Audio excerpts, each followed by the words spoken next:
ఇంకా liquor syndicate బరితెగింపు, Rajamahendravaram మద్యం సిండికేట్లో చక్రం తిప్పుతున్న టీడీపీ నగర అధ్యక్షుడు మజ్జి రాంబాబు. Liquor syndicate. చంద్రబాబు ఏమో బెల్ట్ షాపులు ఉంటే బెల్ట్ తీయండి అంటారు. తెలుగుదేశం పార్టీ నాయకులు ఎక్కడ బెల్ట్ షాప్ పెట్టాలి, ఎక్కడ మద్యం అమ్మాలి, ఆ మద్యం రేటు ఎంత ఉండాలి, ప్రభుత్వం నిర్ణయించిన దానికన్నా ఎంత ఎక్కువగా అమ్ముకోవాలి, వీటన్నిటిని టీడీపీ నేతలు డిసైడ్ చేస్తారు. నమస్తే, నా పేరు మజ్జిరాబాబు అండి. నమస్తే సార్, చెప్పండి. ఈవినింగ్ 5 కి ఆనంద నివాస్ లో మీటింగ్ పెట్టారండి.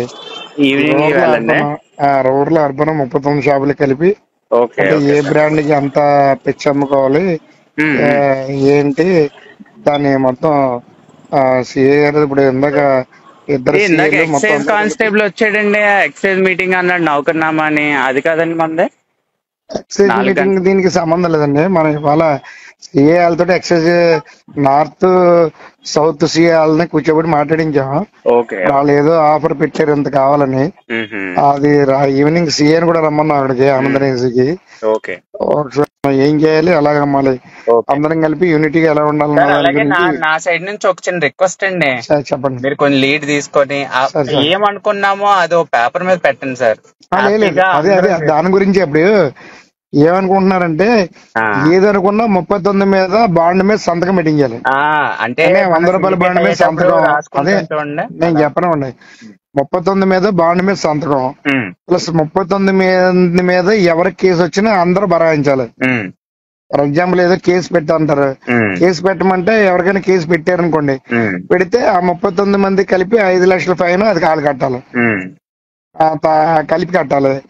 ఏదన్నా కలిపి షేర్ చేసుకోవాలి. నెక్స్ట్ ఇప్పుడు ఎవరు ఎంత కౌంటర్ ఉన్నా కూడా 2 lakhs కౌంటర్ ఉన్న వాళ్ళకి ఎంత మామూలు ఇప్పించాలి, 2.5 కౌంటర్ ఉన్న వాళ్ళకి ఎంత ఇప్పించాలి, 3 lakhs కౌంటర్ ఉన్న వాళ్ళకి ఎంత ఇప్పించాలి. ఈ తర్వాత బెల్ట్ షాపులు కూడా ఒక ఏరియా వాళ్ళు ఒకరికి వెళ్ళడానికి వెళ్ళలేదు. ఏ ఏరియాకి సంబంధించిన వాళ్ళు ఆ పరిధిలోనూ ఆ ఏరియా బెల్ట్ షాప్ ఉంటే ఆ షాప్ దగ్గర కొనుక్కోవాలి. రెండో వాడు దూడడానికి వెళ్ళలేదు. ఇవన్నీ ఈవినింగ్ అన్ని పెట్టి ఆ బాండ్ మీద సంతకం పెట్టించి 1,00,000 రూపాయలు క్యాష్ కాకుండా చెక్కులు ఇమ్మని, ఎంటీ చెక్కు లేకపోతే 1,00,000 రూపాయలు చెక్కు వేసి ఇమ్మని అదంతా కూడా ఒకరి దగ్గర పెడతారు. అది బయలులో రాసుకుంటారు ఎవరి దగ్గర ఏమన్నా, ఎవరు చెక్కులు ఇచ్చారు, చెక్ నెంబర్లతో సైతంగా. రేపు పొద్దున ఎవరో రివర్స్ అవ్వకుండా ఫర్ ఎగ్జాంపుల్ అలా కేసు ఇమ్మంటారు అనుకోండి, ఏదో కేసు ఇమ్మంటే ఆ అర్బన్ లో కేసు కావాలంటే 28 షాపులో డ్రా చేస్తాం. ఏ షాపు తగిలితే ఆ షాపు ఒకటికి కేసు రాంతాం, కానీ డబ్బు మాత్రం అందరు కలిపి పెడతారు. అది ఒక షాపు 2 సార్లు కేసు పెడితే పోద్ది కాబట్టి రెండో షాపుకి ఆ షాపు కేసు లేకుండా ఉండి చూసే బాధ్యత కూడా వీళ్ళదే మొత్తాన్ని. అందుకని అన్ని కలిపి మాట్లాడుకుందామని అందరినీ కూర్చోబెడుతున్నాం. సార్ రండి. ఈ మధ్య రాంబాబు రాజమండ్రి సిటీ టీడీపీ అధ్యక్షుడు, అక్కడ ఎమ్మెల్యేగా ఉన్న ఆదిరెడ్డి వాసుకి అత్యంత సన్నిహితుడు. ఆదిరెడ్డి వాసు ఆశీస్సులతోనే అతను ఏకంగా నగర టీడీపీ అధ్యక్షుడు కాగలిగాడు.